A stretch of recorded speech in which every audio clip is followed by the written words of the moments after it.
படத்தை விட பாப்கார்ன் விலை ஜாஸ்தியாக இருக்குது, பாப்கார்னோட பார்க்கிங் விலை ஜாஸ்தியாக இருக்குது. இதில் வந்து ஒரு ஃபேமிலியோடு ஒருத்தர் படம் பார்க்கணுன்னா 2000 ரூபாய் தேவைப்படுது. அது முடிஞ்ச அந்த குழந்தைங்களோட அவன் ஒரு மான மரியாதையோட வீடு போய் சேரணுமானா கிடையாது. அவனை வெளியில் அனுப்புறது பார்த்திங்கன்னா அவன் கேஎஃப்சியில் பூந்து ஏகப்பட்ட ஹோட்டல் வழியாக போய் காம்ப்ளெக்ஸ் பூரா சுற்றி அவன் வெளியில் போகிறதுக்குள்ளே ஒரு வழி ஆகிடுவாங்க. இப்படிப்பட்ட ஒரு சூழல் தான் இந்த இடத்துல இருக்குது. இதில் வந்து பார்த்திங்கன்னா எப்படி வந்து சென்சார் ஒரு மக்கள் பார்த்து முடிவு பண்ண ஒரு விஷயத்த ஒரு தனி குழு கூப்பிட்டு எப்படி முடிவு பண்ணுறாங்களோ அதே மாதிரி நிறைய விமர்சனங்களும் பார்த்திங்கன்னா மக்கள் முடிவு பண்ணி ஒரு படத்தை சொல்கிறது வேறு, மக்களை போக விடாமே வந்து அதுக்கு முன்னாடி கருத்தை சொல்கிறேன்னு சொல்லிட்டு அதுலேயும் நிறைய பெய்டு ஜேர்னலிசம்னுடைய ரொம்ப அவங்களுடைய ஆக்கிரமிப்பு ஜாஸ்தி ஆகிட்டு நிறைய படங்களை வந்து பார்க்குறதுக்கே, ஏன்னா இவங்க என்ன பண்ணிடுறாங்கன்னா இவ்வளோ எக்ஸ்பென்ஸுங்கிறதுனால பார்க்கலாமா வேணாமான்னு முடிவு பண்ணிட்டு போகிற ஒரு சூழல் வந்து கொண்டாந்து வச்சிடுறாங்க. அப்படி போகிறதுக்கு காரணம் அவ்வளோ எக்ஸ்பென்ஸ் ஆகிறது தான் காரணம். அதனால் வந்து செலக்ட் பண்ணி போகலாம், பெரிய ஹீரோஸ் படம் தான் போய் ஆகணும், மற்றதெல்லாம் பார்த்துட்டு போகலாம். வி சேகர் சொன்ன மாதிரி ஒரு படம் சின்ன படம் வந்து அது நல்ல படம் அருமையான படம்ன்ற டாக்கு ஜனங்களுக்கு வந்து அவங்க போகும்போது பார்த்தா தேட்டரில் இருக்கிறது கிடையாது. இன்றைக்கி வந்து சினிமாவுக்கு சம்மந்தம் இல்லாதவங்களாம் சினிமாவால் சம்பாதிச்சுக்கிட்டு இருக்காங்க. உதாரணத்துக்கு பார்த்திங்கன்னா புக் மை ஷோ, ஒரு ரயில்வேல பார்த்திங்கன்னா ஒரு கூப்பனில் 5 டிக்கெட் புக் பண்ணலாம். 5 டிக்கெட்டுக்கான ரிசர்வேஷன் சார்ஜஸ் பார்த்திங்கன்னா வெறும் 10 ரூபா தான் சர்வீஸ் சார்ஜ் இருக்கும். ஆனால் புக் மை ஷோவில் ஒரு குடும்பத்தில் 10 பேர் படம் பார்க்குறாங்கன்னா 10 பேர் 30 ரூபா தரணும். இது எவ்வளோ ஒரு கொடுமையான ஒரு விஷயம். ஒரு காலகட்டத்தில் நீங்கள்லாம் சில்வர் ஜூபிலி படம் கொடுத்துவார் உதயகுமார்லாம். அவர் படம்லாம் தெரியும் உங்களுக்கு, நல்லா தெரியும் உங்களுக்கு. சார் இந்த இவர் பேரரசு, விஜயகாந்த் எல்லாருக்கும் நல்ல நல்ல படம் கொடுத்தாங்க. இவங்க படங்கள்லாம் மிகப்பெரிய வெற்றி பெற்றது. ஆனால் அதே அவங்கெல்லாம் இப்போ படம் எடுத்து ரிலீஸ் பண்ண விட ஜெயிக்கிறது கஷ்டம். என்ன காரணம்? அப்போ நாங்கள் படம் எடுக்கும்போது என்ன இருந்ததுனாக்கா, பெரிய படங்கள் கூட 250 படத்துக்கு மேலே ரிலீஸ் பண்ண முடியாது. 4000 தேட்டர் இருக்குதுன்னா 250 படம் தான் பெரிய படம் ரிலீஸ் பண்ணோன்னா ப்ரொடியூசர் கவுன்சிலில் இருந்த பொறுப்பில் இது அண்ணெல்லாம் இருக்காங்க கேட்டுப்பார். நாங்கள் ரூல்ஸ் கொண்டு வந்து வச்சுருந்தோம். எல்லாரையும் ஒரே நேரத்தில் ரிலீஸ், இது 200க்கு மேலே ரிலீஸ் பண்ணாத. அப்புறம் மீடியமாக படங்கள் 100 தேட்டரு, சின்ன சின்ன படங்கள்லாம் 50 தேட்டர்னு விட்டால் என்ன ஆகுதுன்னா எல்லாருக்கும் தேட்டர் கிடைக்கும். இன்றைக்கி என்ன பண்ணிட்டாங்கன்னா கேட்டை திறந்து விட்ட மாதிரி விட்டுட்டு ஒரு படம் பெரிய படம் ரிலீஸ் ஆனால் 2000 தேட்டரு, மொத்த தேட்டரு நீயே போட்டால் அப்புறம் மீதி பேருக்கு எப்படி தேட்டர் கிடைக்கும்? அப்போ நீ தேட்டர் போடுறாங்க. போட்டு சமீபத்தில் ஒரு வெற்றி தேட்டர் நண்பர் அவர் ஓனர் சொன்னார், ஒரு படம் ஒன்று நல்ல படங்க சின்ன படம் போட்டேன், 2வது வாரம் நல்லா வந்தது, திடீர்னு ஒரு பெரிய படம் வந்துடுச்சு, அது தூக்கி போட்டேன். அந்த பெரிய படம் வந்துட்டா எப்பயுமே ஒரு பெரிய வசூல் வரும்ன்ட்டு போட்டோம். பார்த்தா அது 2 வாரம் கூட ஓடல. மறுபடியும் அந்த தூக்கி போட்ட சின்ன படத்தை தூக்கி போட்டு அது 4 வாரம் ஓடிச்சுன்றார். இது எப்படி ஆகி போச்சு பாருங்க. அது எப்படின்னா 5 வயசு பையன்கிட்ட வந்து 40 வயசு பயில்வான் சண்டைக்கு போகிற மாதிரி. ஆக பெரிய படங்கள் வந்து நசுக்காமல் இருக்கணும்னா, சின்ன படங்கள் வெற்றி பண்ணணும்னா பெரிய படங்கள் வேணான்னு சொல்ல, அது தனித்தனியாக வரணும். திரு வி சேகர் அவர்கள் சொன்னார், அவர் படம் பண்ணுறப்போ இருந்த சூழ்நிலை, இப்போ படம் பண்ணுறப்போ இருக்கிற சூழ்நிலை, அப்போ படம் வெளியாகிறதுல இருந்த சூழ்நிலை, இப்போ இருக்கிற சூழ்நிலை, இது காலங்காலமாக மாறிக்கிட்டே இருக்கும். ஆனால் இப்போ ரொம்ப மோசமாக மாறியிருக்கு. அதுதான் மேட்ரு. எல்லோரும் இதெல்லாம் நீங்கள் கரெக்ட் பண்ணணுன்னு அவர் சொல்லிட்டு போயிட்டார். அதே மாதிரி பத்திரிகையாளர் சங்க தலைவர் திரு சுபாஷ் அவர்கள், அவர் வந்து இப்படியெல்லாம் இருக்குது, பாப்கார்னுக்கு தான் மெயின் என்ட்ரன்ஸே, பாப்கார்னு கடையில் மேலேயே தான் கூப்பிட்டு போகிறானுங்க, அப்புறம் வரும்போது திருப்பி ஹோட்டல் வழியாக கூப்பிட்டு வரானுங்க, எல்லாம் காட்டுவாங்கப்பா, நம்ம அதுக்கெல்லாம் மயங்கக்கூடாது. அப்புறம் இந்த சினிமாவை வந்து சினிமா சம்மந்தப்பட்ட ஆள்கள் எதுவுமே அனுபவிக்கிறது இல்லை, சினிமாவுக்கு சம்மந்தம் இல்லாமல். இதெல்லாம் யார் பண்ண வேலை? இதெல்லாம் கவர்மெண்ட் பண்ண வேலைங்க. கவர்மெண்ட்டு தான் வந்து இதுக்கு துணை நின்று இது எப்படி கரெக்ட் பண்ணணும்னு செய்யணும், எந்த கவர்மெண்ட்டாக இருந்தாலும். சினிமாக்காரனுடைய வியாபாரத்தை சினிமாக்காரன் பார்க்கணும். அரசியல்வாதி வந்து சினிமா வியாபாரம் பார்த்தா சரியாது, அது இப்படி தான் இருக்கும். அதையே ஓப்பனாக சொல்ல மாட்டேன்றீங்க. எங்கள் அண்ணன் உதயகுமார் அண்ணன் சொல்லிட்டு போட்டார், ஒரே வார்த்தை டப்புக்கு எங்களெல்லாம் மேடையில் வச்சுட்டு, அரசியல்வாதிங்க ஏன் சினிமாக்குள்ளே வர்றாங்கன்ட்டார். சினிமாக்காரங்க அரசியல்வாதியாக போகும்போது ஏன் வந்துட்டு நீங்கள் அரசியல்வாதி சினிமாக்குள்ளே வரக்கூடாது? இது அந்த மேடையாது. அரசியலில் இருக்கிறவங்க சினிமாவுக்கு வரக்கூடாத. ஒரு கோவை தம்பி அண்ணன் ஃபஸ்ட்டு படம் என்ன படம் சார் ஃபர்ஸ்ட் படம் பயணங்கள் முடிவதில்லை. ஆர் சுந்தரராஜ் என்ற ஒரு டைரக்டரை உருவாக்குனது யாருன்னா ஒரு அரசியல்வாதி சார்.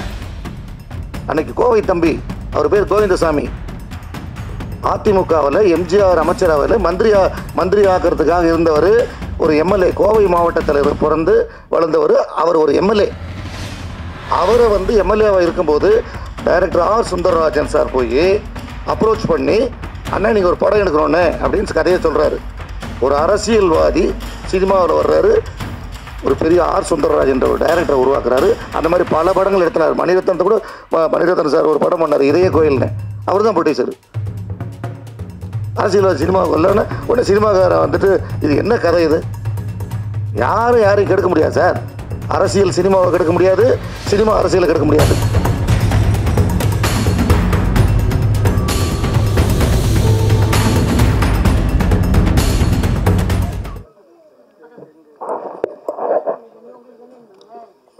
வள்ளிமலை வேலன்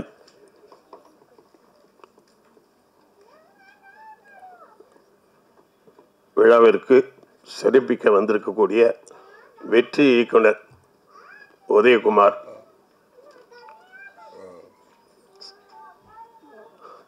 நம்ம பேரரசு, இவங்கெல்லாம் மிகப்பெரிய வெற்றி படங்களை கொடுத்தவங்க. மங்கை ஹரிராஜன் சீரியல் சினிமா ரெண்டுலேயும் வெற்றி படம் கொடுத்தவர். இன்னும் நண்பர் தயாரிப்பாளர்கள்லாம் இருக்காங்க, எல்லாருமே தெரிஞ்சவங்க தான். எல்லார் பேரையும் நான் சொல்லிட்டா நான் எப்பயுமே வந்து கூட்டத்தில் வந்து கடைசியாக தான் போவேன், எல்லாத்தையும் கேட்டுட்டு.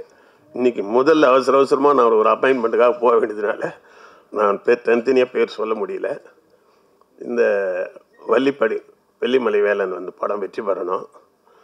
இது வந்து எடுக்கப்பட்டது வந்து இங்கன்னு சொல்லி கேள்விப்பட்டேன். நம்ம ஊர் வள்ளிமலை, வேலூருக்கு பக்கத்தில் இருக்கிற வெள்ளிமலையில்.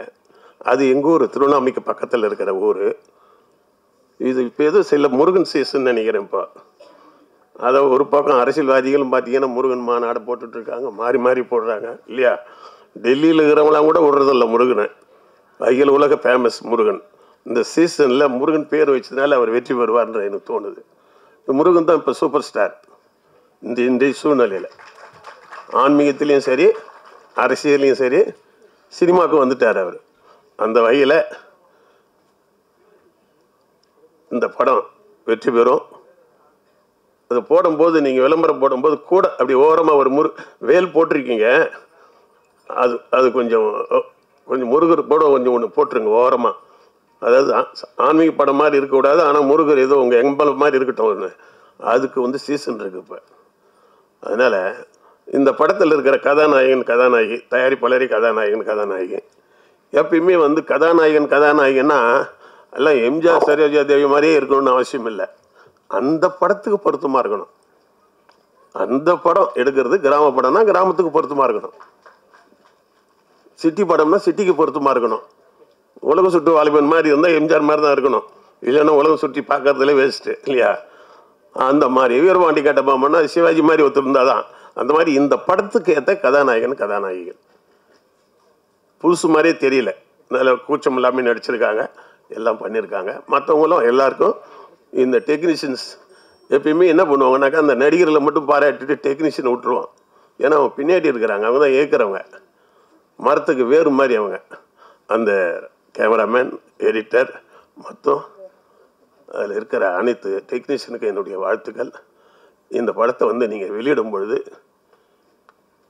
இப்போயே கூட்டம் அதிகமாக இருக்குது, ஹவுஸ்ஃபுல்லாக இருக்குது. இது தேட்டரில் கொண்டு வர்றது எப்படின்னு தான் பார்க்கணும். நம்ம ஆள் பாதி ஆட பாதின்னு சொல்லுவாங்க. ஒருத்தர் படம் பாதி தான், படம் எடுக்கிறது பாதி தான், ஆனால் அதை ப்ரொமோட் பண்ணுறது பாதி. சில ஆள் வந்து ஆள் பார்த்தீங்கன்னா ரொம்ப வீக்காக இருப்பான். அவன் ட்ரெஸ்ஸு, அவன் ஹேர் ஸ்டைலில் பார்த்தா இத்தனை பொண்ணு திரும்பி பார்க்க அவனை. ஆள் சாதாரண ஆளாக இருப்பான். சில பேர் அழகாக இருப்பான், ட்ரெஸ் பண்ண தெரியாது, நடக்க தெரியாது, பேச தெரியாது. அந்த மாதிரி ஆள் பாதி ஆட பாதின்றது எந்த காலத்துலையுமே உண்டு. அந்த வகையில் படம் எடுத்தால் பாதி தான். இந்த படத்தை ப்ரொமோட் பண்ணுறது தான் நம்முடைய வெற்றி இருக்குது. இப்போ உதாரணத்துக்கு பள்ளிக்கூடத்தில் 6வது படிக்கிற பசங்களுக்கு ஒரு போட்டி வைப்பாங்க, 8 வரைக்கும் படிக்கிறவனுக்கு ஒரு போட்டி வைப்பாங்க, எஸ்எல்சி வரைக்கும் படிக்கிறவனுக்கு போட்டி வைப்பாங்க. அப்போ ஈஸியாக அந்த பசங்க ஜெயிச்சு வெளியில் வர்றதுக்கு நல்லாயிருக்கும். 6லேருந்து எஸ்எல்சி வரைக்கும் எல்லாருக்கும் ஒரே மாதிரி ஓட்டு பண்ணி வச்சா அவன் வீக்காக இருந்தால் கூட எஸ்எல்சி படிக்கிறவன் தான் ஜெயிப்பான். 6வது படிக்கிறவன் என்ன தான் ஒன்றாலும் அந்த பெரிய பசங்க கூட போட்டி போட முடியாது. ஒரு காலகட்டத்தில் இங்கெல்லாம் சில்வர் ஜூபிலி படம் கொடுத்துவார் உதயகுமார்லாம். அவர் படம்லாம் தெரியும் உங்களுக்கு, நல்லா தெரியும் உங்களுக்கு. இந்த இவர் பேரரசு, விஜயகாந்த் எல்லாருக்கும் நல்ல நல்ல படம் கொடுத்தாங்க. இவங்க படங்கள்லாம் மிகப்பெரிய வெற்றி பெற்றது. ஆனால் அதே அவங்கெல்லாம் இப்போ படம் எடுத்து ரிலீஸ் பண்ணால் கூட ஜெயிக்கிறது கஷ்டம். என்ன காரணம்? அப்போ நாங்கள் படம் எடுக்கும்போது என்ன இருந்ததுனாக்கா, பெரிய படங்கள் கூட 250 படத்துக்கு மேலே ரிலீஸ் பண்ண முடியாது. 4000 தேட்டர் இருக்குதுன்னா 250 படம் தான் பெரிய படம் ரிலீஸ் பண்ணோம். நான் ப்ரொடியூசர் கவுன்சிலில் இருந்த பொறுப்பு இல்லை, அண்ணெல்லாம் இருக்காங்க கேட்டுப்பார். நாங்கள் ரூல்ஸ் கொண்டு வந்து வச்சுருந்தோம். எல்லாரையும் ஒரே நேரத்தில் ரிலீஸ், இது 200க்கு மேலே ரிலீஸ் பண்ணாத. அப்புறம் மீடியமாக படங்கள் 100 தேட்டரு, சின்ன சின்ன படங்கள்லாம் 50 தேட்டர்னு விட்டால் என்ன ஆகுதுன்னா எல்லாருக்கும் தேட்டர் கிடைக்கும். இன்றைக்கி என்ன பண்ணிட்டாங்கன்னா கேட்டை திறந்து விட்ட மாதிரி விட்டுட்டு ஒரு படம் பெரிய படம் ரிலீஸ் ஆனால் 2000 தேட்டரு, மொத்த தேட்டரு நீயே போட்டா அப்புறம் மீதி பேருக்கு எப்படி தேட்டர் கிடைக்கும்? அப்போ நீ தேட்டர் போடுறாங்க. போட்டு சமீபத்தில் ஒரு வெற்றி தேட்டர் நண்பர், அவர் ஓனரு சொன்னார், ஒரு படம் ஒன்று நல்ல படங்க, சின்ன படம் போட்டேன், 2வது வாரம் நல்லா வந்தது, திடீர்னு ஒரு பெரிய படம் வந்துடுச்சு, அது தூக்கி போட்டேன். அந்த பெரிய படம் வந்துட்டா எப்பயுமே ஒரு பெரிய வசூல் வரும்ன்ட்டு போட்டோம், பார்த்தா அது 2 வாரம் கூட ஓடல, மறுபடியும் அந்த தூக்கி போட்ட சின்ன படத்தை தூக்கி போட்டு அது 4 வாரம் ஓடிச்சுன்றார். இது எப்படி ஆகி போச்சு பாருங்க. ஆக பெரிய படம் சின்ன படங்களை ஒன்றா வர்றதை விட அழிவு சாதாரண விஷயம் இல்லை. அது எப்படின்னா 5 வயசு பையன்கிட்ட வந்து 40 வயசு பயில்வான் சண்டைக்கு போகிற மாதிரி. ஆக பெரிய படங்கள் வந்து நசுக்காமல் இருக்கணும்னா, ஒழுங்காக இருக்கணும்னா கண்டிப்பாக வந்து பெரிய படங்கள் சின்ன படங்கள் வெற்றி பெறணும்னா பெரிய படங்கள் வேணான்னு சொல்ல, அது தனித்தனியாக வரணும். ஜனவரியில் பெரிய படங்களாக வந்ததுன்னா பிப்ரவரியில் சின்ன படம் வரணும், மறுபடியும் மார்ச்சில் பெரிய படம் வந்து அது ஒன்றுக்கு ஒன்று கிளாஷ் ஆகக்கூடாது. இப்போ பெரிய படம் இந்த மாதம் வராது ரூல்ஸ் அப்படி இருக்குன்னா சின்ன படத்தை கூடுவான் தேட்டருக்காரன், அவனே வந்து தேட்டர் கொடுப்பான், அட்வான்ஸ் கொடுப்பான். நான்லாம் படம் ரிலீஸ் பண்ணும்போது உதயம் தேட்டர் 5 லட்சம், இவங்க 5 லட்சம் கொடுப்பாங்க. இங்கே அண்ணா தேட்டரு, இவங்க சின்ன படம் தான், அண்ணா தேட்டரு, இவங்க அபிராமி எல்லாம் 5 லட்சம் கொடுப்பாங்க அட்வான்ஸ். இப்போ போய் நான் படம் எடுத்து வச்சிருக்கிறேன் கேட்டால் எங்கிட்டே காசு கேட்குறான், அவன் தேட்டருக்கு முன் பணம் கொடுக்குன்னு கேட்குறான். அதே டைரக்டர் தான், அதே இட்டு கொடுத்தது தான். என்ன காரணம்னாக்கா இப்போது கதவை திறக்கிறோம், பெண்களுக்கு வந்து ஒரு பக்கமாக போங்க, ஆண்கள் ஒரு பக்கமாக போங்க, குழந்தைகள் ஒரு பக்கம். பள்ளிக்கூடம் விட்டாங்க என்ன எப்படி கொடுறாங்க ஸ்கூலில், சில்ட்ரன்ஸை சின்ன பசங்கள்லாம் விட்டுட்ட பிறகு தான் அப்புறம் பெரிய பசங்களுக்கு டோர் திறந்து விடுறாங்க. ஏன்னா ஒன்றா போனால் சின்ன பசங்களை மெரிச்சிடுவாங்க எல்லாரும். அப்படிலாம் இல்லாமல் மொத்தமாக அப்படியே மாட்டுக்கட்டை ஆடுகட்டை திறந்து விடுற மாதிரி விட்டால் படங்கள் பூரா அழிஞ்சு போயிடும். இப்போ நீ எடுக்கிறது கஷ்டம் இல்லை, இதை ரிலீஸ் பண்ணும்போது நல்ல தேட்டருங்களை பார்த்து ரிலீஸ் பண்ணணும். 2வது இந்த டெக்னீஷியன்ஸுங்களை எல்லாரையும் நான் கேட்டுக்கிறேன், படம் எடுக்கிறது ப்ரொடியூசர் வேலை மட்டும் இல்லை, இந்த படம் நல்லா ஓடணும் எல்லாருக்கும் வாய்ப்பு வரும். நடிகர் நடிகைகள் டெக்னீஷியன்ஸ் எல்லாரும் நீங்கள் இந்த படத்தை ஓட வைக்கிற வரைக்கும் நீங்கள் வேலை செய்யணும். படம் முடிஞ்சது கையை கழுவிட்டு வேலை பார்த்தோன்னு போயிடக்கூடாது. ப்ரொடியூசர் அப்புறம் மாட்டிக்குவார். ப்ரொடியூசருக்கு பணம் வந்துச்சுன்னா தான் திரும்ப அடுத்து படம் எடுப்பார், உங்களை எல்லாரையும் மறுபடியும் திருப்பி அந்த டீம் ஜெயிக்க முடியும். அதனால் இந்த டெக்னீஷியன்ஸ் எல்லாம் இந்த படத்தை கொஞ்சம் தேட்டரில் போட்டால் கூட அதை ப்ரொமோட் பண்ணி அழகாக டெவலப் பண்ணி மெயிலில் வெற்றியை கொண்டு வரது தான் இருக்குது. பாதி தான் நீங்கள் ஜெயிச்சிருக்கீங்க படம் எடுத்ததில், ஆனால் இதை காசை எடுத்தால் தான் நீ வெற்றி பெற்ற மாதிரி அர்த்தம். ஆகவே இந்த காசை திருப்பி எடுங்க. இதுக்கு மறுபடியும் எல்லா இடத்துலையும் பேசும்போது சொல்லுவேன், இந்த சின்ன படங்களை எப்பயுமே தூக்கி விடுறது யாருன்னா பத்திரிகையாளர் தான். அவங்க பருதா போட்டு தூக்கி விட்டுருவாங்க. ஆனால் அவங்களுக்கு ஒரு பாலிசி இருக்குது. பெரிய ஆளுங்கிட்ட சரி ஏதோ பெரிய பெரிய படம் எடுக்கிறீங்க 2 கவர் கொடுன்னு வாங்கிக்குவாங்க. சின்ன ஆளுங்கிட்ட அதிகமாக டிமாண்ட் பண்ண மாட்டாங்க, தூக்கி விட்டுருவாங்க அவங்க. ஏன்னா அவங்களுக்கு ஒரு ஐடியா இருக்குல்ல, என்னெல்லாம் சின்ன படங்கள் தான் நிலை சொல்லி சுந்தரராஜன் போன்றவர்கள்லாம் என் படத்தை பற்றி ரொம்ப அதிகமாக சொல்லி கூடுதலாகவே சொல்லிவிடுவார். எப்படி இருக்குதுனாக்கா சூப்பர் சூப்பர், அவன் வந்தானா எங்கே பெரிய ஆளாக போயிடுவான்னு ஓவராக சொல்லி என் படத்துக்கு வியாபாரத்தை உருவாக்கி விட்டுருவார். இந்த பிஆர் அவங்களோ பத்திரிகையாளர்கள் நினைச்சா சின்ன படங்களை ப்ரூஸ் பண்ணலாம். இந்த படம் வெற்றி பெறணும், திரும்ப நீங்கள் படம் எடுக்கணும். இதில் இருக்கிற ஒரு தடவை முதல் போட்டால் திரும்பி அந்த முதல் வந்தால் தான் அடுத்த படம் எடுக்க முடியும். ஒவ்வொரு தடவையும் முதல் போட்டுக்கிட்டுன்னு வச்சுக்கா, போயிடுச்சுன்னா திருப்பி ஊர் பக்கமே போக முடியாது. வாகனம்லாம் கொடுக்கலாம், ஊர் பக்கம் சேர மாட்டான். அந்த வகையில் இந்த படம் வெற்றி பெறணும், இது அனைவரும் நல்லா வரணும் அப்படின்னு கேட்டுக்கிறேன். தயவுசெய்து மன்னிக்கணும், நான் ஒரு அவசரமான வேலைக்கு போகிறதுனால தான் நான் கட்சிக்கு வந்து கேட்க முடியல. எல்லாரும் பேச்சும் இருக்காங்க, எல்லாரும் பேசுவாங்க, நல்லா பேசுவாங்க. வெற்றி வணக்கம். ஒருத்தர் வந்து 30 வருஷமாக காலில் செருப்பு கூட போடாமல் ஒரு பெரிய லட்சியத்தோடு இருக்கார். மோகன், நீங்கள் செருப்பு போட்டு எத்தனை வருஷம் ஆச்சு சொல்லுங்கள்? 30 வருஷம் ஆச்சு. 30 வருஷமாக ஒருத்தர் நான் இயக்குனர் ஆகாமல் செருப்பு போட மாட்டேன்னு இருக்கார்.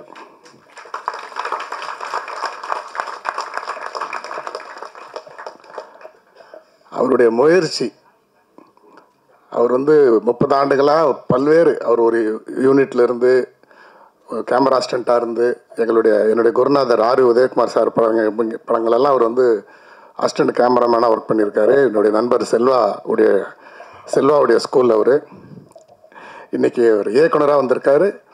அவர் அவர் ஒரு படத்தை இன்றைக்கி டைரக்ட் பண்ணியிருக்கார். அதாவது ஒருத்தர் 30 வருடமாக ஒரு மனிதர் தான் கொண்ட லட்சியத்துக்காக காலில் செருப்பு போடாமல் அந்த வெறியோடு இன்றைக்கி ஒரு சக்ஸஸ் பண்ணியிருக்காருன்னு சொன்னால், அவருக்கு அந்த வாய்ப்பை கொடுத்த தயாரிப்பாளர்களுக்கும் அவருக்கு ஒத்துழைப்பு கொடுத்த அனைவருக்கும் முதல் இந்த இடத்துல நன்றியை தெரிவிச்சுக்கிறோம். வி. சேகர் சார் ரொம்ப அருமையாக சின்ன படங்கள் பற்றி ரொம்ப அழகாக சொல்லிட்டு போயிட்டார். சில விஷயங்கள் இந்த இடத்துல நான் பதிவு செய்யணும்னு நான் நினைக்கிறேன். இன்றைக்கி அற்புதமான தலைவர்கள்லாம் இன்றைக்கி சினிமா கிடச்சிருக்காங்க. பெப்சி நம்முடைய ஆர்கே செல்வமணி சார் அவர்கள், அதே மாதிரி பார்த்திங்கன்னா இயக்குனர் சங்கத்துக்கு எங்கள் இளம் இயக்குநர்கள் எஜமான் ஆர் உதயகுமார் சார், செயலாளர் பேரரசு சார், நம்மளுடைய நண்பர் மங்கை அரியராஜன் போன்றவங்கலாம் இன்றைக்கி எல்லாருமே இருக்காங்க. சில வருத்தமான விஷயங்கள் இந்த இடத்துல நம்ம பதிவு செஞ்சு தான் ஆகணும். என்னென்னா, நிறைய பேர் சினிமாவில் இருக்கிறாங்க, அவங்களுக்குள்ள சினிமா இல்லை. சினிமாவில் இல்லாதவங்க சினிமாவால் எக்கச்சக்கமாக சம்பாதிக்கிறாங்க. சினிமாவுக்காக கஷ்டப்படுறவங்க எல்லாரும் அம்மா உணவகத்தில் சாப்பிட்டுக்கிட்டு ஒன்றுமே இல்லாமல் ஊருக்கு போக முடியாமல் ரொம்ப வேதனையான ஒரு விஷயத்தில் இருக்கிறாங்க. படம் எடுத்த தயாரிப்பாளர்கள், இப்போ டைரக்டர் சொல்லிட்டு இருந்தார், அவங்க படம் எந்த தேட்டர் ரிலீஸ் ஆகுதுன்னு அவங்களுக்கே தெரியல, தகவல் தெரிஞ்சு ஓடி போய் பார்க்குறாங்க, அப்படி ஒரு நிலை இருக்குது அப்படின்னு சொல்கிறாரு. இதில் பார்த்திங்கன்னா படத்தை விட பாப்கார்ன் விலை ஜாஸ்தியாக இருக்குது, பாப்கார்னோட பார்க்கிங் விலை ஜாஸ்தியாக இருக்குது. இதில் ஒரு ஃபேமிலியோடு ஒருத்தர் படம் பார்க்கணுன்னா 2000 ரூபாய் தேவைப்படுது. அது முடிஞ்சு அந்த குழந்தைங்களோட அவன் ஒரு மான மரியாதையோட வீடு போய் சேரணுமானா கிடையாது. அவனை வெளியில் அனுப்புறது பார்த்திங்கன்னா, அவன் கேஎஃப்சியில் பூந்து ஏகப்பட்ட ஹோட்டல் வழியாக போய் காம்ப்ளெக்ஸ் பூரா சுற்றி அவன் வெளியில் போகிறதுக்குள்ளே ஒரு வழி ஆகிடுவாங்க. இப்படிப்பட்ட ஒரு சூழல் தான் இந்த இடத்துல இருக்குது. இதில் பார்த்திங்கன்னா, எப்படி சென்சார் ஒரு மக்கள் பார்த்து முடிவு பண்ண ஒரு விஷயத்த ஒரு தனி குழு கூப்பிட்டு எப்படி முடிவு பண்ணுறாங்களோ, அதே மாதிரி நிறைய விமர்சனங்களும் பார்த்திங்கன்னா, மக்கள் முடிவு பண்ணி ஒரு படத்தை சொல்கிறது வேறு, மக்களை போக விடாமே அதுக்கு முன்னாடி கருத்தை சொல்கிறேன்னு சொல்லிட்டு அதுலேயும் நிறைய பெய்டு ஜேர்னலிசம்னுடைய ரொம்ப அவங்களுடைய ஆக்கிரமிப்பு ஜாஸ்தி ஆகிட்டு நிறைய படங்களை பார்க்குறதுக்கு, ஏன்னா இவங்க என்ன பண்ணிடுறாங்கன்னா, இவ்வளோ எக்ஸ்பென்ஸுங்கிறதுனால பார்க்கலாமா வேணாமான்னு முடிவு பண்ணிட்டு போகிற ஒரு சூழல் கொண்டாந்து வச்சிடுறாங்க.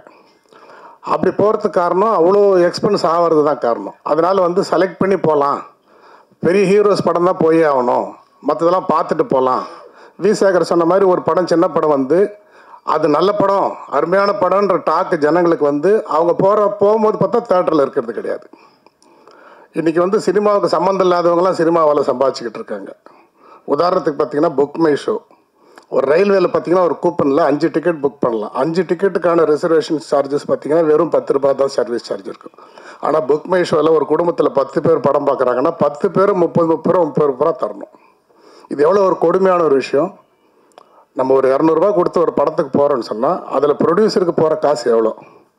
நான் அந்த படத்துக்காக தான் போகிறேன், அந்த தேட்டருக்காக நான் போகிறதில்ல, நான் படத்துக்காக தான் போகிறேன். அந்த இயக்குனரை விரும்பி போகிறேன், அதில் நடிகரை நம்பி போகிறேன், அந்த படத்துக்காக நான் போகிறேன். ஆனால் அதில் போடுற ஸ்லைடுக்கும் அதில் போடுற ஆடுகளுக்கும் ஏதாவது நம்ம ப்ரொடியூசருக்கு யாருக்காவது சம்மந்தம் இருக்கா? எதுவுமே கிடையாது. இன்னும் சொல்லப்போனால், நம்மளுடைய காப்பிரைட் பிரகாரம் ஒரு படம் ஃபஸ்ட் ஹாஃப் முடிஞ்சு செகண்ட் ஹாஃப் நடுவில் ஒரு சைலன்ஸ் இருக்கணும். நம்ம ஸ்கிரிப்ட்லேயே டைரக்ஷனில் டிஸ்கஷனில் ஃபஸ்ட் ஹாஃப் செகண்ட் ஹாஃப்னு பிரிக்கிறதும் 2 hours கிளைமேக்ஸு ஸ்ட்ரெயின் ஆகிடும், இங்கே காமெடி வரணும் அது வரணும், இதெல்லாம் பண்ணுறது எதுக்கு? ஆனால் இப்போ பார்த்திங்கன்னா, அங்கேயே ஆர்டர் பண்ணுறதும் படம் பார்த்துட்டு இருக்கும்போது எடுத்து டெலிவரி பண்ணுறதும், இதை இவனுக்கு பாப்கார்ன் தின்றதுக்கும் பெப்சி குடிக்கிறதுக்கு தான் போகிற மாதிரி அங்கே இந்த இடத்துல இன்றைக்கி கார்பரேட்டுகளுடைய தேட்டர்ஸ் அப்படி தான் இருக்குது. அதில் பார்த்திங்கன்னா உங்களுக்கு நான் ஸ்டாப்பாக கேப்பே இல்லாமல் நடுவில் ஆடு போடுறது, ஸ்லைடு போடுறது, ஒரே ஷவுட்டிங்கு. ஆக்சுவலாக பார்த்தா இதுக்கு யாராவது ஒருத்தர் வந்து இது பெரிய லெவலில் இது வந்து கேஸ் போட்டு தடுக்கணும் இது எல்லாத்தையும். ஏன்னா கம்பல்சரி ஒரு 15 மினிட்ஸ் வந்து சைலன்ஸ் இருக்கணும், அதுக்கப்புறம் தான் செகண்ட் ஹாஃப் ஸ்டார்ட் பண்ணணும், அதுதான் ரூல். இந்த மாதிரி சில விஷயங்கள் எல்லாத்தையும் வழிமுறைப்படுத்தணும். சம்மந்தம் இல்லாத வந்து ஒரு டெக்னாலஜி இருக்கிறவங்க சம்பாதிக்கிறதும், புக் மை ஷோல் இருக்கிறவங்க சம்பாதிக்கிறதும் அவ்வளோ எதுக்கு? ஃபிலிம் ஃபெஸ்டிவல் வந்து திரைப்படம் சம்மந்தப்பட்டவங்க தான் எடுத்து நடத்தணும். கவர்மெண்ட் வந்து 80 lakhs கொடுக்குறாங்க. ஒரு இண்டோசில் ஃபிலிம் அப்ரிசியேஷன் ஃபவுண்டேஷன் சொல்லி ஒரு ஃபிலிம் லவ்வர்ஸ் ஆரம்பித்த ஒரு சாதாரண அமைப்பு. அவங்க வந்து வருஷம் எடுத்து ஃபிலிம் ஃபெஸ்டிவல் இதே சென்னையில் பண்ணுறாங்க. சினிமா சம்மந்தப்பட்டவங்களுக்கு கூட அதில் எந்த ப்ரியாரிட்டியும் இல்லை. அவங்க அதை வச்சுக்கிட்டு சம்பாதிக்கிறாங்க. அதுக்கு கவர்மெண்ட் 80 lakhs கொடுக்குது. அப்போது எதுவுமே வந்து சினிமாவில் இருக்கிறவங்களுக்கும் சினிமாவில் கஷ்டப்படுறவங்களுக்கும் எதுவுமே கிடைக்கிறது கிடையாது. அது படம் எடுக்கிறவங்களாக இருந்தாலும் சரி, எதில் இருந்தாலுமே சரி. அதனால் ஒரு புக் மை ஷோ மாதிரி ஒரு ஆப் கூட நம்மளால் முடிவு பண்ண முடியாதா, ரெடி பண்ண முடியாதா? இதெல்லாம் வரைமுறைப்படுத்தணும். அதுக்கு அருமையான தலைவர்கள் இன்றைக்கி சினிமாவில் கிடச்சிருக்காங்க.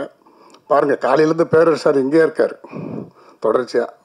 நான் கூட சொல்லிட்டு எங்கள் குருநாதர் டைரக்டர் சாருக்கெல்லாம், உதயகுமார் சாருக்கெல்லாம் இங்கே ஒரு ரூம் ரெடி பண்ணி கொடுத்துருங்க, அவர் இடையில வீட்டுக்கு எங்கேயாவது போயிட்டு வரட்டும்.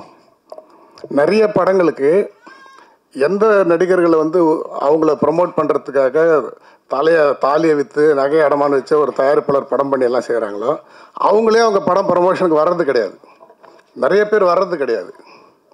ஆனால் அப்படி இருக்கும்போது சம்மந்தமே இல்லை, ஒரு சின்ன படம் கஷ்டப்பட்டு பண்ணுறாங்க, இவங்களை சப்போர்ட் பண்ணுங்கிறதுக்காக ஒரு இயக்குனர் சங்க தலைவர் இன்றைக்கி எவ்வளோ பெரிய ஹிட்டு, நடிகர் திலகம்லேருந்து இன்றைக்கி இருக்கக்கூடிய எல்லா சூப்பர் ஸ்டார்களையும் இயக்கிய ஒரு திரைப்பட கல்லூரியிலேருந்து வந்த ஒரு இயக்குனர்னால் அது வந்து ஆர் உதயகுமார் சார் தான். அப்படிப்பட்ட இவ்வளோ பெரிய ஒரு ஜாம்பவான் இன்றைக்கி இயக்குனர் சங்க தலைவராகவும் இருக்கார். அவர், பேரரசு சார், இவங்க எல்லாரும் இன்றைக்கி வந்து ஒரு படம், அது யார் படம் என்ன அதெல்லாம் எதுவுமே தெரியாது. ஒருத்தர் கஷ்டப்பட்டு பண்ணியிருக்காங்க, அவங்களுக்கு நம்ம சப்போர்ட்டாக இருக்கணும், துணையாக இருக்கணும் அப்படிங்கிறதுக்காக அவங்களாம் இந்த இடத்துக்கு வந்திருக்கிறாங்க. அதே மாதிரி ஒரு வேண்டுகோள் வைக்கிறேன் உதயகுமார் சாருக்கு. புரட்சி தலைவி ஜெயலலிதா அம்மா இருக்கும்போது இந்த அரசு சார்பில் அம்மா திரையரங்குன்னு ஒரு கான்செப்ட் கொண்டு வந்தாங்க. இது ரொம்ப சின்ன படங்கள்லாம் நிச்சயமாக வந்து ஓடக்கூடிய ஒரு சூழல் வந்து அமையறதுக்கான ஏற்பாடு பண்ணாங்க. எப்படி வந்து நிறைய தேட்டர்ஸில் வந்து எவ்வளோ ரேட் ஏற்றினாலும் 10 ரூபாய் டிக்கெட்டுங்கிறது வந்து கம்பல்சரின்னு சொல்லி அதுக்குன்னு ஒரு கேட்டகரி வச்சாங்களோ அது இன்றைக்கும் தேட்டரில் வச்சுருக்காங்க. ஆனால் அந்த 10 ரூபாய் டிக்கெட் வந்து யாருக்கும் தரதில்லை. அது யாருக்கு தராங்கன்னா உங்களுக்கு இந்த ஃபுட்டு கூப்பனோடு தான் தருவாங்க. படம் பார்க்குற டிக்கெட்டு 10 ரூபான்னா கூப்பன் 400 ரூபாய் அப்படி தான் அது தராங்க. அது வேலையில் யாருக்கும் தரதில்லை, அவங்களுக்குள்ளே கொடுத்துக்குவாங்க. ஆனால் அந்த அம்மா திரையரங்குன்ற கான்செப்ட்டு அவங்க கொண்டு வந்து இம்ப்ளிமெண்ட் பண்ணும்போது அவங்களுக்கு உடம்பு சரியில்லாமல் போயிடுச்சு. அதனால் அது நின்று போச்சு. அது மட்டும் வந்திருந்தால் இன்றைக்கி வந்து இந்த தேட்டர் டாமினேஷனுங்கிறது இந்த அளவுக்கு வந்திருக்காது. எல்லா படங்களும் ஓடுறதுக்கான ஒரு தளம் அது வந்து ஏற்படுத்தி தரும். அந்த கான்செப்டை இன்றைக்கி இருக்கக்கூடிய தலைவர்களாரும் சேர்ந்து திருப்பி இம்ப்ளிமெண்ட் பண்ணி கொண்டு வந்தோம்னா நிச்சயமாக சின்ன படங்களுக்கும் வந்து எல்லா தேட்டர்ஸும் கிடைக்கும். இன்னொன்று வந்து தான் பெரிய ஸ்டாரு, தான் அடுத்த முதலமைச்சர் ஆகணும், இப்படிலாம் கனவு காண்றாங்க நிறைய பேர். அப்படி உண்மையிலே அவ்வளோ பெரிய ஸ்டாரு, அவங்களுக்கு அவ்வளோ ஃபேன்ஸ் இருக்கிறாங்கிறது உண்மையாக இருந்தால் அவங்க வந்து 11 மணி ஷோ, 2 மணி ஷோ, காலையில் 10:30 மணி ஷோவில் அவங்க படத்தை போடுறதுக்கு கொண்டு வரணும், ஒத்துக்கணும். அதை விட்டுட்டு ப்ரைம் ஷோஸு, ப்ரைம் தேட்டர்ஸ் எல்லாம் வந்து அவ்வளோ பெரிய பெரிய ஸ்டாருங்களை எடுத்துக்கிட்டு கஷ்டப்பட்டு ரொம்ப போராடி வர சின்ன படங்களை எடுத்துன்னு போயிட்டு காலையில் 11 மணிக்கு தர்றது, 10 மணிக்கு தர்றது, மத்தியானம் 2 மணிக்கு தர்றது தான் எப்படி வந்து பார்க்க வருவாங்க? ஸோ இப்படிப்பட்ட ஒரு சூழல் இங்கே இருக்குது. அதனால் வந்து இவங்கெல்லாம் வந்து இவ்வளோ கஷ்டப்பட்டு இவ்வளோ செலவு பண்ணி ஒரு நம்பிக்கையில் இது போன்ற தயாரிப்பாளர்கள்லாம் நிறைய இளம் கலைஞர்களை ஒரு 30 வருஷமாக செருப்பு போடாத ஒருத்தருக்கு கூப்பிட்டு இன்றைக்கி ஒருத்தர் லைஃப் கொடுத்துருக்காங்க. இவ்வளோ டெக்னீஷியன்ஸ் இன்றைக்கி வந்து இந்த படத்து மூலமாக கொண்டு வந்திருக்காங்க. இவங்கெல்லாம் வந்து வெற்றி பெற்றாங்கன்னா, இவங்களுக்கெல்லாம் முதலீடு பண்ண பணங்கள் திருப்பி வந்துச்சுன்னா இதே மாதிரி இன்னும் நிறைய பேர் அவங்க உருவாக்குவாங்க. நிறைய பேர் வர வர வர தான் இந்த துறை வளரும். இது வெற்றிங்கிறது 2 வகை இருக்குது. எல்லாரையும் கூட்டிகிட்டு போய் ஜெயிக்கிறது ஒரு வெற்றி, எல்லாரையும் கொண்டுட்டு ஜெயிக்கிறது ஒரு வெற்றி. அலெக்சாண்டர் போன்றவர்கள் எல்லாரையும் கொண்டுட்டு ஜெயிச்சவங்க, நபிகள் நாயகம் இயேசுநாதர் போன்ற எல்லாரையும் கூட்டிட்டு போய் ஜெயிச்சவங்க தான் வணங்கப்படுவார்கள். அது எல்லாரும் வணங்கப்பட வேண்டும். அப்படிப்பட்ட வெற்றிக்கு பத்திரிகையாளர்கள் அனைவரும் இது போன்ற சிறிய படங்களுக்கு ஒத்துழைப்பு தர வேண்டும். நிறைய இந்த விமர்சனங்கள், இந்த பெய்டு இதெல்லாத்தையும் விட்டுட்டு அவங்க போராடி வரட்டும், ஜனங்க பார்த்துட்டு முடிவு பண்ணிட்டோம், வேணாம் நல்லா இல்லை அப்படின்னு அவங்க சொல்லட்டும்.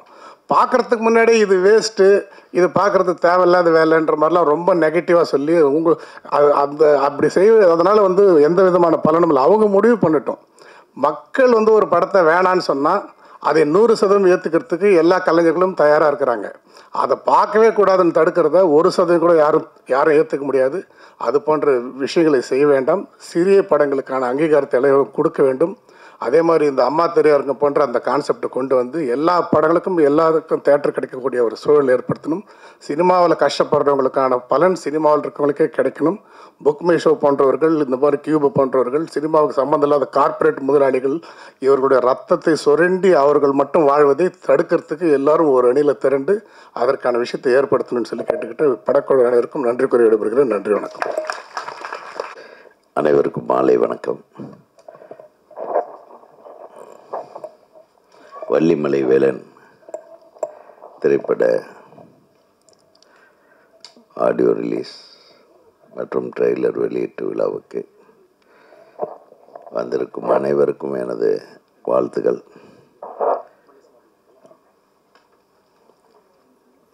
நாகரத்தினம் தயாரிப்பு நடிப்பில் நம்ம இயக்குனர் எஸ். மோகன் அவர்களுடைய இயக்கத்தில் பாட்டு பார்த்தேன். பாட்டு ரொம்ப நல்லா தான் இருக்குது. அந்த அப்பா பாட்டு ரொம்ப டச்சிங்காக இருந்தது. அப்பா பாட்டு எழுதுனது யார்? யார் பாடினது? நம்ம எஸ்.என். சுரேந்தர் அவர்கள் வருகை தந்திருக்கிறார். சரி சரி சாமி. அப்பா சுரேந்தர் எப்போ பார்த்தது? என் படத்தில் 5 விரல் கெஞ்சதடி பாட்டு பாடினார் ஒரு தடவை. என்னுடைய முதல் படத்தில் நான் இவருக்கு பாட வாய்ப்பு கொடுத்தேன். அப்போ தெரியாது இவரு தான் விஜய்க்கு மாமான்னு எல்லாம் தெரியாது. ஆமாம், அதுக்கு நன்றி தெரிவிக்கிற விதமாக என்னுடைய ரிசப்ஷனில் இவர் பாட்டு கச்சேரி பண்ணி கொடுத்தாரு, காசு வாங்காமல். அதுதான் உண்மை. அப்படி நண்பர்கள் நாங்கள். ஸோ பார்த்தீங்களா, சினிமா எவ்வளோ அழகான லிங்க்குகள் இருக்குது பாருங்கள், இது அழகான உறவுகள் இருக்குது. அதனால் போகிற போக்கில் எல்லாம் பண்ணுங்கன்னு சொல்லிட்டு போகிறதில்ல, பண்ணுறதுக்கு வழியே சொல்லணும். அந்த இதுக்கு முன்னாடி பேசிட்டு போனார் என் அன்பு சகோதரர், குடும்ப படங்களை தயாரித்து இயக்குவதில் பெயர் போன திரு வி. சேகர் அவர்கள் சொன்னார். அவர் படம் பண்ணுறப்போ இருந்த சூழ்நிலை, இப்போ படம் பண்ணுறப்போ இருக்கிற சூழ்நிலை, அப்போ படம் வெளியாகிறதுல இருந்த சூழ்நிலை, இப்போ இருக்கிற சூழ்நிலை, இது காலங்காலமாக மாறிக்கிட்டே இருக்கும். ஆனால் இப்போ ரொம்ப மோசமாக மாறி இருக்கு. அதுதான் மேட்ரு. எல்லோரும் இதெல்லாம் நீங்கள் கரெக்ட் பண்ணணுன்னு அவர் சொல்லிட்டு போயிட்டார். அதே மாதிரி பத்திரிகையாளர் சங்க தலைவர் திரு சுபாஷ் அவர்கள் அவர் இப்படியெல்லாம் இருக்குது, பாப்கார்னுக்கு தான் மெயின் என்ட்ரன்ஸே, பாப்கார்னு கடையில் மேலேயே தான் கூப்பிட்டு போகிறானுங்க, அப்புறம் வரும்போது திருப்பி ஹோட்டல் வழியாக கூப்பிட்டு வரானுங்க, எல்லாம் காட்டுவாங்கப்பா, நம்ம அதுக்கெல்லாம் மயங்கக்கூடாது. அப்புறம் இந்த சினிமாவை சினிமா சம்மந்தப்பட்ட ஆள்கள் எதுவுமே அனுபவிக்கிறது இல்லை.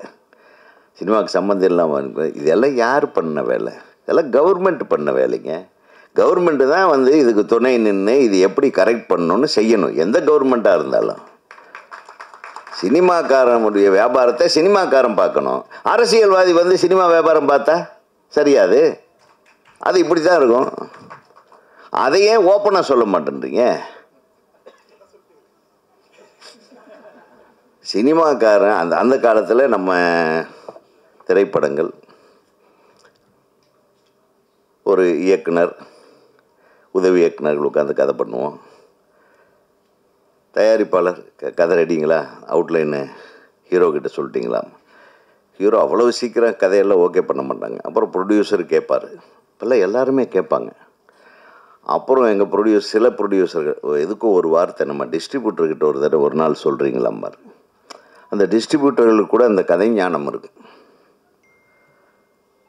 ஆக மொத்தம் எல்லாரும் ஒரு குடும்பமாக இருந்து உருவாக்கின கதைகள் மட்டும்தான் இன்றளவுக்கும் பேசப்படுகிறது. இன்றைக்கி உதயகுமாருக்கு ஒரு ஒரு பேருக்கு அல்லது உதயகுமார் இந்த மாதிரி வெற்றி படங்களை கொடுத்தவர், விஜயசேகர் வெற்றி படங்களை கொடுத்தவர், பேரரசு அவர்கள் வெற்றி படங்களை கொடுத்தவர் அப்படின்னு ஏன் சொல்கிறாங்கன்னா, அந்த படத்தை எடுத்தவன் மட்டும் லாபம் இல்லை, நடிகருக்கு லாபம், டைரக்டருக்கு லாபம், தயாரிப்பாளருக்கு லாபம், டிஸ்ட்ரிபியூட்டருக்கு லாபம், தியேட்டரில் போட்டவனுக்கு லாபம், பார்த்தவனுக்கு மனதளவுக்கு சந்தோஷப்பட்டது ஒரு மிகப்பெரிய லாபம். இத்தனை பேர் லாபம் சம்பாதிச்சதுனால தான் அந்த படத்தை எடுத்த இயக்குனரோ, அந்த படத்தை தயாரித்த தயாரிப்பாளரோ, அந்த படத்தில் பணியாற்றிய கலைஞர்களுக்கோ, தொழில்நுட்ப கலைஞர்களுக்கோ இன்றளவுக்கும் பேர் இருக்கிறது.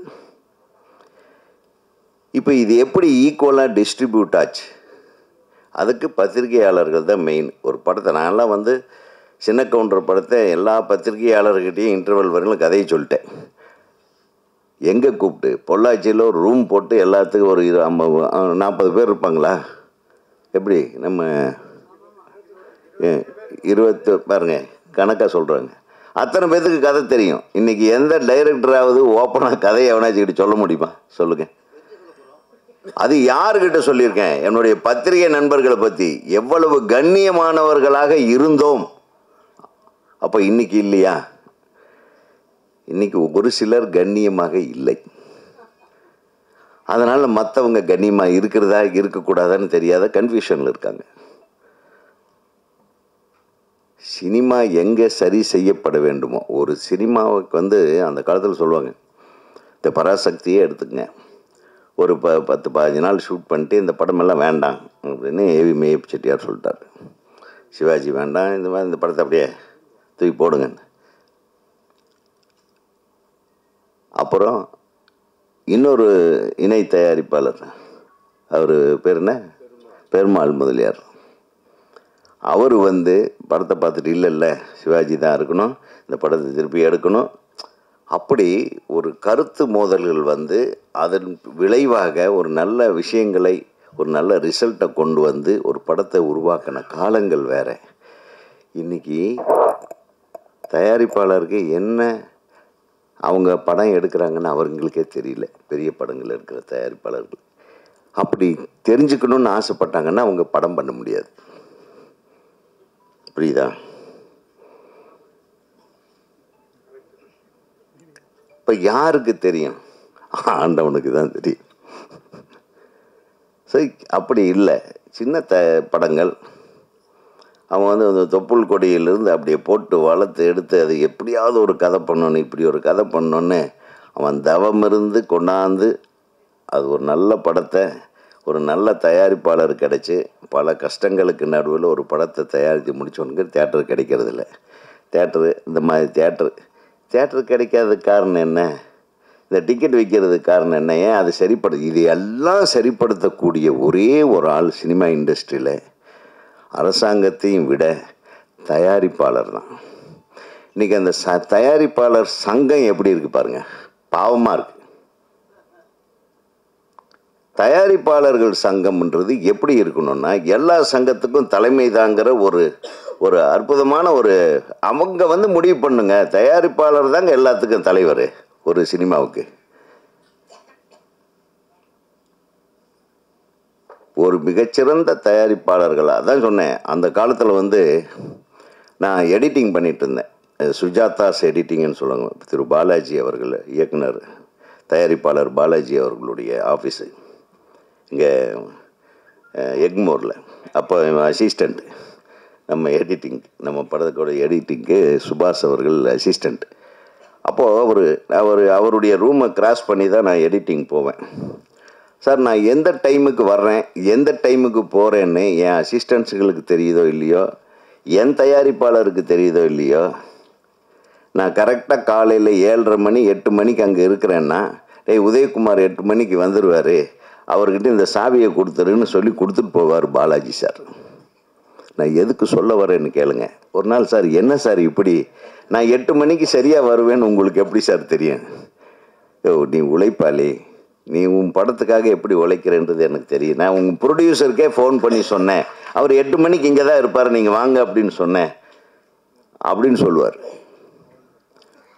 அப்போது அவர்கிட்ட நெருக்கமாக உட்காந்து பேசும்போது தான் தெரிஞ்சுக்கிட்டேன். அவர் ஆஃபீஸில் உட்காந்துருப்பார், அவருடைய படப்பிடிப்பு எங்கேயோ நடந்துகிட்ருக்கும். சிவாஜி, ஜெயலலிதம்மா இவங்கெல்லாம் நடிச்சிட்ருப்பாங்க. ஒரு இயக்குனர் வந்து இயக்கிட்டுருப்பார். அந்த படம் காலையில் 11 மணிக்கு என்ன காட்சி எடுக்கிறாங்கன்னு அவர் இந்த ரூமில் இருந்து சொல்லுவார். எந்த ஷாட் எடுத்துகிட்டு இருப்பாங்க, 11 மணிக்கு அந்த சீன் ஆரம்பிச்சிருவாங்க, 2 மணிக்கு இந்த சீனு, கரெக்டாக 5 மணிக்கு என்னப்பா ஷூட்டிங் முடிஞ்சிருச்சான்னு இங்கேருந்து ஃபோன் பண்ணுவார். ஊட்டியில் இருந்தாலும் சரி, கொடைக்கானலில் இருந்தாலும் சரி. எப்படி நான் கரெக்டாக சொல்கிறீங்க? இல்லை எனக்கு டைரக்டரை பற்றி தெரியும். அவர் கரெக்டாக அந்த டைமில் எடுத்து அந்த டைமில் எத்தனை ஷாட் எடுக்கிறாருன்றது முதல்ல எழுதி கொடுத்துட்டு போகிற டைரக்டர்களும் அதை தெரிந்து கொண்டிருக்கிற தயாரிப்பாளர்களும் இந்த இண்டஸ்ட்ரி.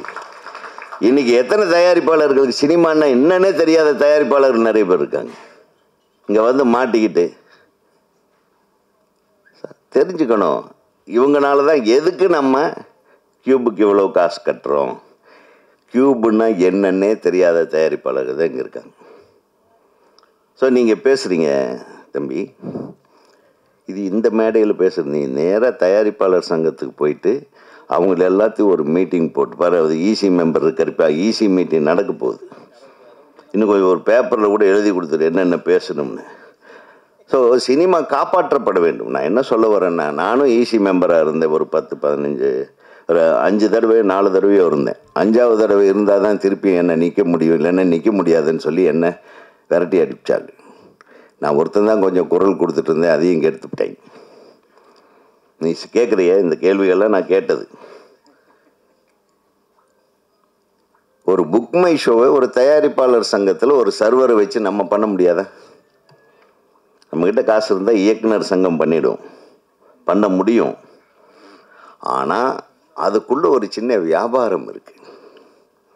அந்த புக் மை ஷோவில் விற்கிற டிக்கெட்டில் வர்ற வருமானம், ஒரு டிக்கெட்டுக்கு 30 ரூபாய்னு வாங்குறாங்கன்னு சொல்கிறீங்களே, அந்த 30 ரூபாயில் யார் யாருக்கு கமிஷன் போகுதுன்னு ஒரு கணக்கு இருக்குது. அதெல்லாம் ஓப்பனாக சொல்லக்கூடாது, அசிங்கம். நம்ம மூஞ்சியில் நம்மளே சேர் வாங்கி பூசுகிற மாதிரி ஆகிடும். ஸோ இதெல்லாம் நிறைய விஷயங்கள், தீர்க்கப்படாத விஷயங்களை தீர்த்து வைப்பதை விட்டு தேவையில்லாத விஷயங்களை கிளறிக்கொண்டு நமது தயாரிப்பாளர் சங்கம் வந்து இந்த மாதிரி கொஞ்சம் சரியில்லாமல், நீங்கள் செயல்பாடு சரியாக இருந்திருந்தால் நாங்கள்லாம் ஜாலியாக இருப்போம். டைரக்டருக்கு வேலையை நான் ஒரு படம் பண்ணேன், கிழக்கு வாசல்னு ஒரு படம்.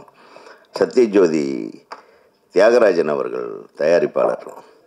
நம்ப மாட்டீங்க சார், நான் காலையில் வாழ்த்த இருக்கின்ற தமிழ்நாடு திரைப்பட இயக்குநர் சங்கத்தின் பொதுச் செயலாளர் அன்புக்குரிய நண்பர் பேரரசு அவர்களே மற்றும் வாழ்த்து சென்ற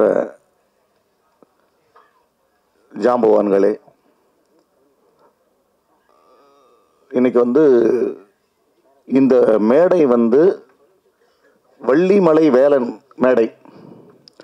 இந்த மேடையில் வந்து நம்ம பேசுகிற வார்த்தைகள் வாழ்த்துகின்ற வார்த்தைகளாக தான் இருக்கணும். அப்படி தான் எல்லாரும் எதிர்பார்க்குறாங்க. எல்லாமே அவங்க வள்ளிமலையிலேருந்து வந்திருக்காங்க. இந்த படத்தின் கதாநாயகன் நாகரத்னம் வந்து மிக சிறந்த ஒரு மனிதர். என்னுடைய சீரியலில் நடிக்க மோகன் கூட்டிகிட்டு வந்தார். மோகன் வந்து எனக்கு கேமராமேனாக இருந்தார். அப்போ வந்து அவர் நடித்தார். நடிக்கும்போதே சொன்னேன், டைலாக் நல்லா பேசுகிறாரு, ஆள் பார்க்குறதுக்கு நம்ம பழைய மண்வாசனை பாண்டியன் மாதிரி இருக்காரு என்ன. அது உண்மையாக நாகரத்னம் தெரியும் அவங்க. ஸோ அது மாதிரி இன்றைக்கி அதே மாதிரி ஒரு கதாபாத்திரத்தை நம்ம மோகன் கேமராமேனாக தான் அவர், என்னுடைய கேமராமேன் அவர் வந்து அப்படி ஒரு கதாபாத்திரத்தை, கிராமிய பாணியில் ஒரு கதாபாத்திரத்தை உருவாக்கி அவருக்கு ஒரு அற்புதமான கேரக்டரை கொடுத்துருக்காரு. நம்ம அந்த பாட்டையும் அந்த ட்ரெய்லரையும் பார்க்கும்போது அதுலேருந்து தெரியுது. நிச்சயமாக படம் நல்லா வந்திருக்க நம்பிக்கை எனக்கு இருக்குது, உங்களுக்கும் இருக்கும். இதை வந்து நம்மளுடைய பத்திரிகை மீடியா நண்பர்கள் எல்லாருமே எங்கள் நண்பர்கள் தான். ஆனால் ஒருத்தர் பேர் சொன்னால் ஒருத்தருக்கு வச்சுப்பாங்க. அதனால் அத்தனை பேருமே என்னுடைய நண்பர்கள் தான். நீங்கள் இந்த படத்தை ஒரு சிறப்பு வைத்தியம் செஞ்சு இதை மக்கள் இடத்துல கொண்டு செல்லணும். அவங்க இது வந்து ஒரு படம் எடுத்துட்டா மட்டும் படாது. நான் கூட இப்போ ஒரு படம் ரிலீஸ் அதாவது ரொம்ப கஷ்டம், தேட்டர் கிடைக்கிறது ரொம்ப கஷ்டம். சின்ன படங்களுக்கு தேட்டரே கிடையாது. அதையும் மீறி நீங்கள் நல்ல விளம்பரம் பண்ணணும். படம் எடுக்கிறதே முக்கியம் கிடையாது. படம் பட்ஜெட் போடும்போது இன்றைக்கி இருக்கிற சூழ்நிலையில் ஒரு உதயகுமார் சார் சொன்னார், ஒரு நம்ம வி சேகர் சார் சொன்னார், அந்த காலகட்டங்கள்லாம் வேறு.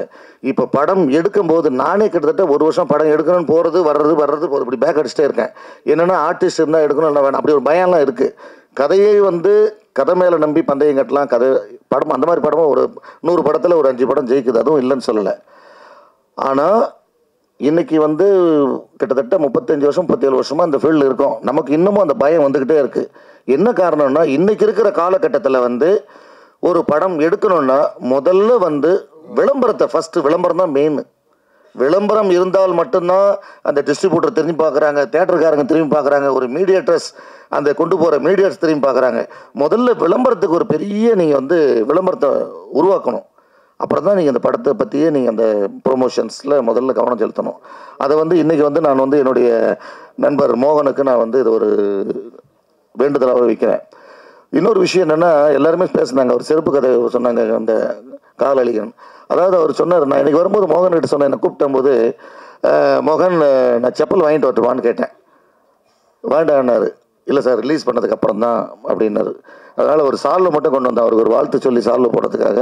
அதே மாதிரி நம்ம கதாநாயகன் நாகரத்னம் நல்ல ஒரு சிறந்த அவரும் ஒரு ஊராட்சி மன்ற தலைவராக இருந்து இன்றைக்கி சிறப்பான ஒரு மக்களுக்கு நலத்திட்டங்களையும் நல்லதையும் ஒரு சிறப்பான ஒரு அரசியல்வாதியாக இருந்து அவர் செஞ்சுக்கிட்டு இருக்காரு ஒரு பக்கத்தில்.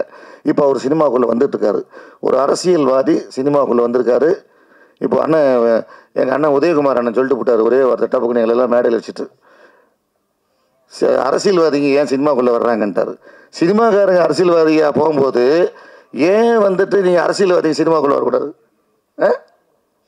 இது அந்த மேடையா? அது அரசியலில் இருக்கிறவங்க சினிமாவுக்கு வரக்கூடாத? ஒரு கோவை தம்பி அண்ணன் ஃபஸ்ட்டு படம் என்ன படம் சார்? ஃபஸ்ட்டு படம் பயணங்கள் முடிவதில்லை. ஆர் சுந்தர்ராஜ் என்ற ஒரு டைரக்டரை உருவாக்குனது யாருன்னா ஒரு அரசியல்வாதி சார். அன்னைக்கு கோவை தம்பி, அவர் பேர் கோவிந்தசாமி, அதிமுகவில் எம்ஜிஆர் அமைச்சரவையில் மந்திரி ஆக்கிறதுக்காக இருந்தவர். ஒரு எம்எல்ஏ, கோவை மாவட்டத்தில் பிறந்து வளர்ந்தவர். அவர் ஒரு எம்எல்ஏ. அவரை எம்எல்ஏவாக இருக்கும்போது டைரக்டர் ஆர் சுந்தரராஜன் சார் போய் அப்ரோச் பண்ணி, அண்ணா நீங்கள் ஒரு படம் எடுக்கணுன்னு அப்படின்னு கதையை சொல்கிறாரு. ஒரு அரசியல்வாதி சினிமாவில் வர்றாரு, ஒரு பெரிய ஆர் சுந்தரராஜ் என்ற ஒரு டைரக்டரை உருவாக்குறாரு. அந்த மாதிரி பல படங்கள் எடுத்தினார். மணிரத்னத்தை கூட மணிரத்னம் சார் ஒரு படம் பண்ணார், இதய கோயில்னு. அவர் தான் ப்ரொடியூசர். அரசியல்வாதி சினிமாவுக்கு இல்லைன்னா உடனே சினிமாக்காரன் இது என்ன கதை? இது யாரையும் கெடுக்க முடியாது சார். அரசியல் சினிமாவை கெடுக்க முடியாது, சினிமா அரசியலை கெடுக்க முடியாது. அவர் இருந்தால் இன்னும் கொஞ்சம் வேகமாக பேசியிருப்போம். அவர் போயிட்டார். ஆனால் செய்தி அவருக்கு போகும். இது யாரையும் குறி வச்செல்லாம் பேசக்கூடாது, தப்பு. அது அரசியல்வாதிகள் சினிமாவுக்குள்ளே ஏன் வர்றாங்க? என்ன கேட்டு போட்டாங்களா உங்களுக்கு? சார், நம்ம நல்ல படம் எடுத்து அந்த தேட்டரில் எட்டுனு அதை அழகாக கொண்டு போனோம்னா மக்கள் தானாக உள்ளே வருவாங்க. இன்றைக்கி என்ன நிலைமைன்னா, நம்மளுக்கு டிக்கெட் எடுத்து கொடுக்கணும். தேட்டருக்காரன் எப்படி கொடுக்குறாங்க?